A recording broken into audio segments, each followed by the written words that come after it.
میں عام طور پر اس بات کو فروغ دیتا ہوں کہ سادہ زندگی اور اعلیٰ سوچ آپ کو اپنے نتائج پر مرکوز رکھے گی اور اس سے آپ خوش رہیں گے۔ آپ کی ذہنی کیفیت آپ کے کامیابی کا تعین کرے گی، اس لیے آپ اپنے خیالات پر قابو رکھیں، اور یہ قابو رکھنا انتہائی ضروری ہے۔ جی ہاں، میں آپ کو بتاتا چلوں کہ ہمارے سوچنے کے انداز میں یہ سارا کچھ طے ہے۔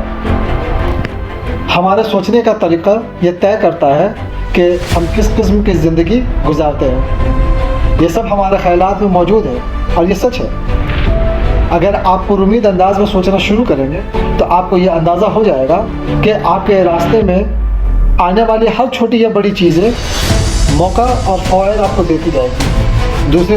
دوسری طرف اگر آپ کے خیالات منفی ہیں تو آپ ہر چیز کے بارے میں مایوسی کا شکار ہو جائیں گے۔ اگر آپ ہمیشہ پرجوش اور توانائی بخش رہتے ہیں تو آپ کے اندر ایک اچھا جذبہ محسوس کر سکتے ہیں، اور یہ زیادہ تر یہی چیز جادو کرتا ہے۔ تو دوستو، خوش رہیں اور اپنی زندگی سے لطف اندوز ہو۔ شکریہ۔ Subscribe now and press the bell icon. Never miss an update.